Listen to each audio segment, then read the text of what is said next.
What up, what up? It's the Athletic Hockey Show for January 7th, 2026. Oh boy, I almost said 2025. It's been way too long. I'm here with Sean McIndoe and Frankie Corrado. Boys, we are technologically in line. Everything is fine. Definitely not recording after a long series of camera and mic related issues for McIndoe. Hey buddy, how are you? No, and my camera is not freezing. I'm just standing very still. Because I'm so interested in what you guys have to say. He's back. Oh, there we go. It froze with him winking. This is wonderful. Also joined by, of course, the St. Paul kid, Frankie Corrado. You were just there for 25 days at World Juniors, buddy. How are you? Feeling I'm good? Boys? Yeah. Nice to be home. St. Paul, excellent. What a great time. Actually, that arena, 3M, Mariucci, like where the Golden Gophers play, that's one of the coolest rinks I've ever seen. Like, as a guy who played junior hockey and played with a lot of like insufferable college hockey guys over the years, I get it. I get the whole thing, man. The campus, the arena, it's all cool. It's all great stuff. Tournament was fun. Nice to be home and back, on the NHL circuit, if you want to call it that. Wow. Okay, so Frankie's given an A+ to Minnesota as the World Junior host, and he wants to go back next year. Cool. Permanent site. He was. Yeah. You were texting us about this during the tournament. Right? I don't think it ever goes back to Minnesota. Sadly, No? State of hockey, but they don't really get junior hockey, right? Like, they have high school hockey, they have college hockey. So, I mean, it's not really, junior hockey is not really a tradition there. So, I don't know. Listen, there was a lot of people we talked to that came down from Manitoba, Thunder Bay, drove 5, 6, 7 hours. There was a lot of people pounding pavement to get there from Canada. So that was really cool to see. So wait, I want to hear more about the rivalry between NCAA dudes and junior dudes. Like how hard does how annoying are those guys? Let's start with that. How annoying are the college boys? Yeah, I mean, I don't know. Like, when they probably say the same thing about us. We're so annoying. They're so annoying. Like, and they probably think we're annoying because we say stupid things like, oh, played in the show HL. Like, you talk about Sudbury and London and Kitchener, and guys will talk about Lethbridge like it's the best place on planet Earth. So I think it goes both ways, to be honest with you. But you guys are rubes and the college guys are dorks. Yes, the way exactly. That's the dynamic. No, but I get it, man. That was a pretty cool stadium to see, and happy to be back home. I'll tell you that. It was a long 12 days, but a very fun 12 days. I'm wondering if you feel as disconnected from the NHL as I did after the holiday break. Like after not really paying a ton of attention up until really, January 2nd from Christmas on, I zoned out a little bit. You gotta feel out of the loop, dude. I feel bad for you. Me and Jeff O'Neill, so we stayed at that Courtyard Marriott right by the arena in St. Paul. And so we would head down in the morning after our workout and watch NHL Network, watch all the highlights, have a coffee. We called it the Hang Around Cafe because everyone would just hang around there for bits and pieces. Mm-hmm. So we would put in our shift, watch the loop on NHL Network. So we didn't feel super disconnected, just we were busy with World Junior stuff from the afternoon onward. Yeah, and you guys were also in the gym 8 hours a day, is my understanding. So that makes it tough. Well, it's funny, like, as the tournament went on, the gym became less and less crowded. It was like everyone had to put their best foot forward right off the bat, and then, a couple late nights here, late night there, and then it's empty in the morning. I think there were only 2 days out of the 12 I wasn't in the gym. There were some other people, though. They were no-shows. Absolute no-shows. Name names. Who was it? Do it. Do it. Yeah, I mean, how about a rhymes with? I love Cheryl Pounder was killing me. So right away, first day, she goes, I'll be in the gym tomorrow. No problem. Every single day I go, Cheryl, you weren't in the gym. No, tomorrow's the day. And we finally got to day 10 and she goes, I'm not going to be in the gym. Never tomorrow. mind. I said, well, yeah, it's been 10 days. You haven't been in there. The great bit would have been if you showed up on day 10. Yeah. That's it. Exactly. Yeah. Oh man. We've had, okay, what was the story last night, boys? Let's start with New Jersey. They get absolutely spanked, 9-0 to the Islanders. We were talking about this before we started recording. Like, what is the shape of this season for them? Let's dive in right there. Is this a it's not their year kind of thing where they move on, or do they have enough chips in the middle of the table and are expectations high enough now where they don't really have that opportunity? I'm kind of on the fence there. You know what's crazy? If you say that it's not their year this year in New Jersey, which is fine, like I think that's a fair thing to say, this would be the year where it's so up for grabs. Like no one's really, I don't know, no one's really that much of a front runner in the Eastern Conference. It's so close, and we've always kind of seen them as this team on the cusp. So if it's not their year this year, and it wasn't their year last year or the year before that, is it going to be their year next year? Like what's coming that's going to help them progressively get that much better? Other than, maybe some players have some career years and, your goaltender stands on his head. I don't know. Like maybe that's a bleak outlook, but it has not gone well for New Jersey. And here's the, how it kind of cascades and gets ugly for you. They have that game against Carolina where Luke Hughes, it was not a great performance for him, right? And he's getting booed off the ice. And they come back with that against the Islanders. Like, I don't know, man. Usually that's those types of moments is like, okay, we can't let this get any worse. It's a rallying point. Instead, it got way worse. You let in 9. You left your goaltender in. He's saying it's all his fault after the game. I get it. Like they had the shot advantage, but holy moly, man. I don't know. This might be a little bit of a reflection point for the Devils to say, like, what actually are we? And is that going to help us win? Yeah, I two things. First of all, on last night, wouldn't you love to be able to read the mind of Patrick Waugh as he's watching another goalie get left in to get lit up for 9 goals? Like, do you think he's got... I hope Jacob Markstrom didn't go to breakfast with any random other NHL goaltenders and get any advice, because that could fall apart. Here's my question, or here's my answer, I should say, to your question of, is this their year? What do they do? Is it, do you just, who are you asking? Because if you're asking me, it's not their year. Yeah. If you're asking me, last night was the exclamation point telling me it's just, this isn't the year. If you're asking Tom Fitzgerald, good old Fitzy, I think you might get a different answer, because this guy has gone from the mastermind who has put together this contending team to, within a few months, he might be on a hotter seat than just about any GM in the league. Yeah, right. Like he should have had his cap in order a month ago, maybe. Not getting Quinn Hughes.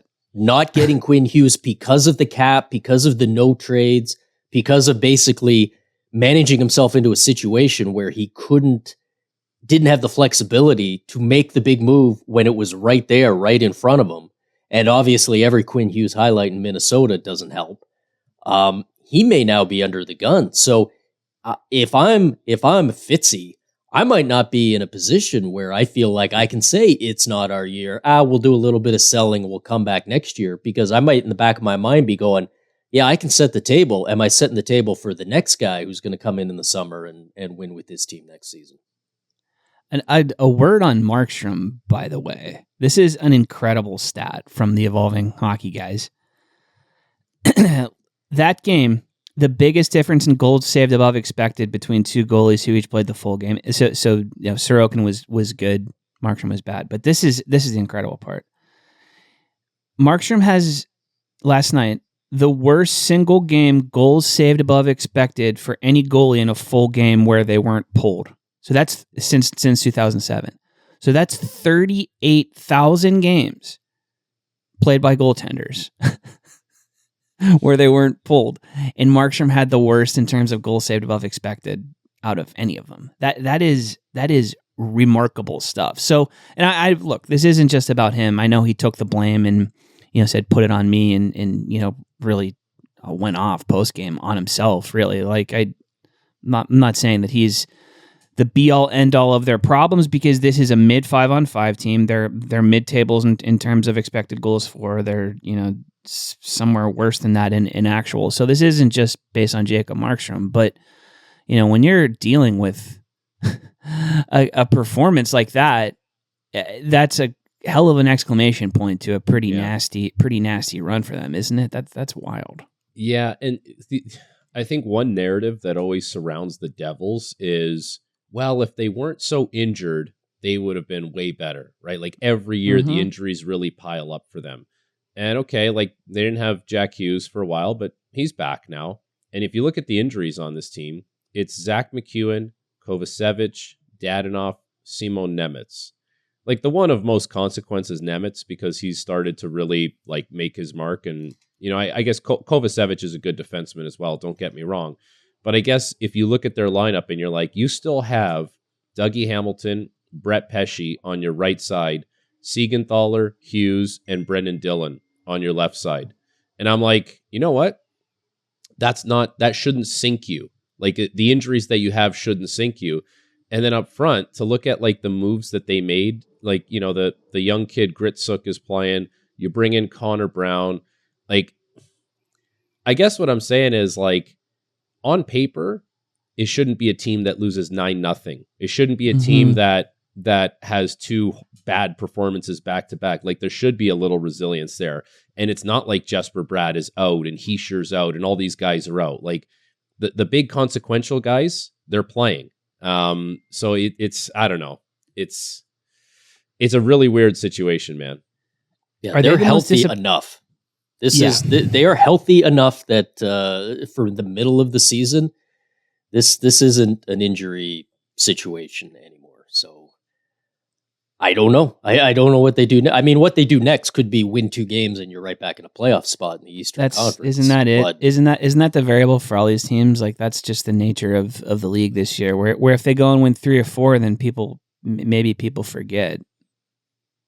But then which teams is that realistic for, and which teams are just fooling themselves? Completely. Because I agree with you. That's going to last right up till the deadline in the East, where you're going to have everyone is going to be one good week away from a wild card. So they're 3 points out of a wild card spot today, but there's also 4 teams ahead of them, and that's true for them. That's true for the Senators. We were talking about them before the record. Like it's easy that the glass half full side when you're looking at the bottom of the Eastern Conference is like, okay, there's only a few points separating us from playoff position. The glass half empty part is that there's 5 teams, 4 teams, 6 teams for some of these. Like it's making up 3 points theoretically isn't that tough, but when you have a half dozen other teams that are also trying to make up those 3 points, it gets a little bit more complicated. Especially when some of those teams, you got the Sabres who have lost again finally, but have been red hot. You've got the Leafs who have been pretty good for the last quarter of a season. And you've got the Panthers sitting right there. Does anyone think the Panthers really aren't going to make the playoffs? So no, you've got to pass those teams. Are going to make the playoffs. Buffalo wins 10 in a row. The Panthers are the Panthers. All of a sudden, the Leafs are playing well. Like, listen, Boston's probably come back down. I don't know. It's too many teams to leapfrog, even though it's 2 points. It's just there's all the parity, all the teams that are in the way. Good luck. That's a lot of choppy water that you got to get through. Are they the most disappointing team in the league right now? The Devils? I mean, it's got to be Winnipeg. Question. It's got to be. I put the Jets ahead of them, but they in the East, probably. What about the Rangers? Wouldn't the Rangers be up there for you? Yeah. And for that matter, didn't we have higher expectations for the Blue Jackets as well? I don't know. I wasn't too far in on the Blue Jackets. I think they were a great story last year, but I was. Now, did I think they'd be the worst team in the Eastern Conference, which they are this morning? I don't think so. I certainly thought Pittsburgh and maybe just Pittsburgh was worse than them. So I got egg on my face, but I'm sure a lot of people thought Philly wasn't going to be as good as they are. I had a conversation with Kurz like at the start of the season where I feel like he sold me pretty successfully on the Flyers. I was like, I don't know. Did I think that they're going to be third in the Metro Division and have Trevor Zegras giving Hall of Fame interviews after games like he did last night? I don't think so, but I'm not surprised to see them in the mix. I don't know if I'm just deluding myself there or what. I'm surprised. I'm actually very surprised, and quite pleasantly. Like, I think Philadelphia's been an unbelievable story this year. But if you told me coming into the year that they were going to roll out Ersson and Vladar, they were going to have Christian Dvorak as their first line center, they were going to give Trevor Zegras an opportunity to see if it works, and they got a new coach, and I'm like, No, that's like a team that's ready to pick in the top 3, top 5. But what they've done, like they've blown me away, and they won again last night against Anaheim of all teams too. So credit to Philadelphia. They've done a lot of things well, even though, like Kurz has given you a good argument, and maybe he was probably right at the time, but I think you could have looked at that team at the beginning of the year and said, no way, that's not a team that's going to be around the playoffs. The fundamental bit of the argument that resonated with me back then was basically like, is Dan Vladar particularly good? Like, no, right? Is Trevor Zegras going to automatically make them, a top 5 power play in the league? No. But they were so deficient in those areas last year, in terms of just alone, those 2 spots, power play and goaltending, that if they got something halfway approaching competence, that they were at least going to be in the mix. So I like them as, maybe kicking around on the periphery of a wild card race. Did I think that they were going to be 3rd in the division? Like I said, no, absolutely not. So I don't know. I'm fine. I'm fine with it. I think it's the league's better when the Flyers are good. That's a corny thing to say, and you hear it about a lot of other teams. But I do feel it strongly about them. I agree with that, and I think the league is better not only when the Flyers are good, when the Flyers have a little bit of like FU to them. 100%. Like we have something to prove. Zegras has something to prove. Tocchet has something to prove as an organization. They've been kicked around a little bit. Like they have something to prove. And it's wild of all that stuff that you mentioned, like you mentioned the power play, they're still the 2nd worst power play in the league. Mm-hmm. And that has been a constant for Philadelphia. Like every year they're last or like 2nd last when it comes to power play. Like that's just who they are. And it still hasn't changed, but they're a really well coached team. They're stingy. They don't give up much. I'll put it to you this way.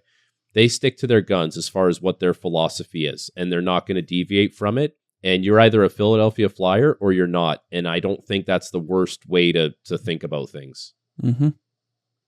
We're going to take a break. We're going to come back and talk about a pair of potential cup matchups, I should say, that we saw last night. Stick around. All right, we're back. 2 games last night that did not feature potentially the worst goaltending performance in the stats era, as the Devils did. Tampa beats Colorado 4-2. Carolina beats Dallas 6-3. The Stars are shuffling. They've lost 6 straight, so that's not great. This might not be the best time to ask this question, but fellas, of those 2, Carolina, Dallas, or Tampa, Colorado, which one do we like as the potential cup preview for May? I like Colorado, Tampa. I like Colorado, Tampa. But I also could see the Stars there. I guess the reason why I say Tampa over Carolina is who's in net. I have a hard time trusting who's in net in Carolina in the playoffs. And it does feel like every year, once a team is able to figure out how to beat the Hurricanes, the dam breaks kind of quickly, right? Like it's that whatever it is that you get them to back off a little bit, or you get them running around in their own zone with like their sort of man-on-man style. And it's like, that's it. Like you crack the code and you beat them. Now it's not an easy thing to do, but once it happens, it feels like it happens pretty quick. That's, I guess, my argument with Tampa over Carolina. And I think with Colorado, Dallas, Colorado's been such a juggernaut, such a wagon. But you could flip a coin in that series as far as I'm concerned. Like the Dallas Stars are a really good team, and I would even make the argument that they haven't even played their best hockey. Like they can play better than what they have played based on the guys who are there and injuries that have happened this year. So I don't know. That's kind of where I'm at with that. Yeah, if I had to bet on one, put me down for Colorado, Tampa. I think we're all kind of sleeping on Tampa a little bit, and maybe some of that is because the East is such a mess and they haven't had to be very good. Maybe we're just kind of bored of these guys always being near the top. But this is starting to feel like it's setting up to be their year. We put them up against the slumping Colorado Avalanche, the spiraling losers, plummeting losers, two straight regulation losses. But if I'm doing it based on what I want to see, give me Dallas, Carolina. I want Mikko Rantanen revenge playoff hockey chapter 2, where you flip the script and now it's the other side that's mad at Mikko Rantanen and not vice versa. I would love to see that. As a guy in the narrative business, give me Mikko Rantanen playing for the Stanley Cup against the team he didn't want to stick around with. All right, so they're 0-3-3 in their last 6, Dallas is. They've been outscored 26-16 in those 6 games. How long would this have to continue for us to be nervous about them? Because I'm not there yet, but there's a certain point where this slide would kind of extend to where somebody would start asking the question, like, are they as good as we thought they were? It's not after 6 games, but it could be coming. But you know what I think happens now is because you get this long Olympic break, it's almost like 2 seasons where you could have whatever bad juju you want going into it, and you come out of it like with a total reset. Like, we haven't seen this in such a long time. Were you playing well going into the Olympic break? Well, that's bad timing because you don't want that momentum to go away, and it works the other way. So I wouldn't Dallas is a really good team. Like, I don't think you can argue that. But if your team wasn't playing well going into this Olympic break, it's almost like a little bit of a life raft, to be honest with you. Like, it's a complete reset. Everyone goes away, comes back refreshed, and we kind of start the year all over again. So that's why, I think it's a great question that you pose, but I'm not overly concerned if you don't want to have a month of bad hockey, but I think you can come out of this thing and really make some hay coming, late February and early March. Right. And then come February, we have the Jim Nill factor where he's going to be sitting on his couch and watching 7 of his players participate in the Olympic tournament. They have every good player on Finland basically is a Dallas Star.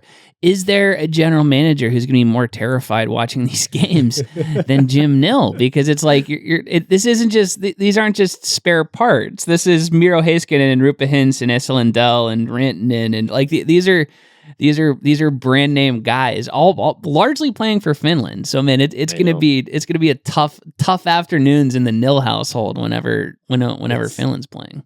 It's such a good point. You know what? I kind of equate it to a little bit of just from my time in European hockey, right? There's some cross-border stuff that happens. There's Champions Hockey League where, the top teams from each country in Europe will play each other. And it's the fan interest isn't that high. The team interest isn't that high because the domestic league is so important over there. And you're not going to compare the two, obviously, because the Olympics is this far greater spectacle than anything like that. But you're right, for someone who has such a vested interest in his team winning and so much can hinge on their success, I'd be watching that very, very nervous, just to be I need everyone to get out of there okay, because especially if you're not playing well going into this thing, we need to find something coming out of it. But I just, knowing what we've seen from the Stars and the guys that are around there, I think this is just nothing but a little blip in the radar. They're way too good to let this spiral into something worse. And it's not even a Bill Guerin situation where he's Jim Nill is not the GM of Team Finland either. At least Guerin can say, all right, roll the dice on playing Matt Boldy for the country where I'm from and the country that I'm the general manager of. This is Jim Nill crossing his finger and hoping nothing bad goes. Hoping nothing goes particularly badly in the Finnish games. But he's going to be rooting so hard against them in the quarterfinal. It's just minimize the risk. And then he's going to have to fake it when he sees them all when they come back. Guys, I was really rooting for you. I feel really hoping you go to the gold medal game. Frankie, before we let you go, man, let's give us a couple takeaways about players from World Juniors. We don't need the breakdown on what O-Dog's putting up in the courtyard gym. Let's talk about actual guys that we're going to be seeing at some point over the next bunch of years.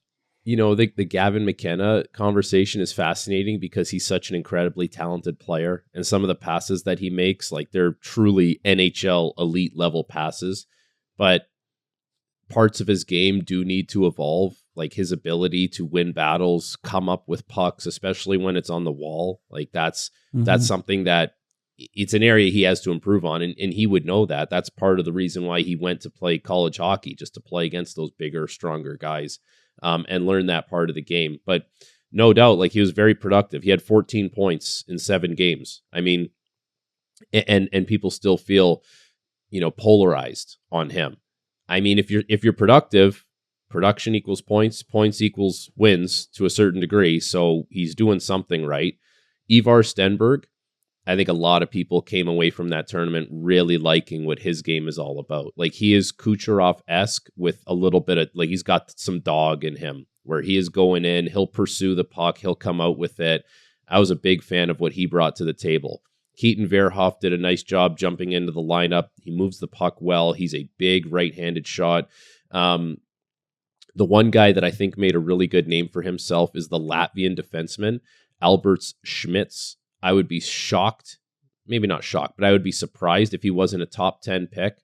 Big left-handed shot defenseman who plays against men in the Finnish Pro League, Liga. He was really good as well. So, I mean, we'll hear these names. And as far as the drafted guys go, like Michael Hage, I was so incredibly impressed with Michael Hage. Like I didn't know that much about him. I know he's had a massive couple years at Michigan, but this guy is stepping out of, if he wants to, he'll step out of college. He'll go right into Montreal's lineup and he'll be a player. Like he'll be an impact guy. I think he's that good. So yeah, this is just more pro Montreal Canadiens bias from Frankie Corrado. That's what it is. That's right. We see it every week. You're pushing the pro Habs agenda. That's right. Give me an American player that you like, please. Who did I like on the Americans? So I mean, I really like Cole Hutson. I mean, and he had that scary moment where he gets that's Habs bias adjacent, I would say. No, that's you know what that is? That's Washington Capitals unbelievable scouting without ever being in a lottery situation, right? Yep. Like, how do you get Mr. American World Junior Ryan Leonard, then you get Mr. American World Junior Cole Hutson. I think that they've done an unbelievable job identifying those players. So yeah, I was a big fan of him. Spellacy was really good for the Americans. I thought he had some big moments throughout the tournament. Will Zellers was awesome. Like he was scoring goals for them. Like it sucks when you lose in the quarterfinals, you don't get to see these guys play in the really big ones, right? So you're almost like out of sight, out of mind. But I think the tournament lost a little bit of juice when the Americans didn't go through, unfortunately. Now we get to watch Ivar Stenberg's march to the first overall pick. It seems like that's where we're going now. We'll see. The pro Ivar Stenberg.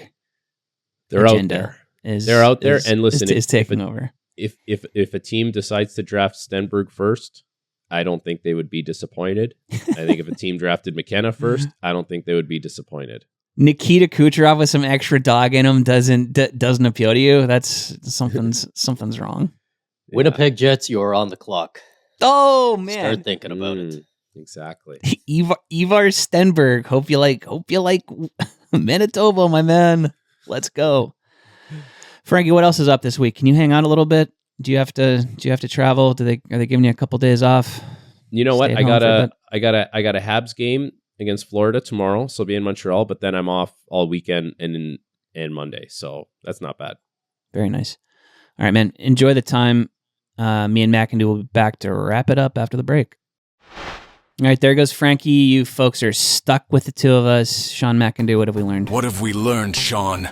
I don't know if this is something I learned so much as was just reminded, but it's a beautiful thing in hockey when you get to see truly elite talent at its peak.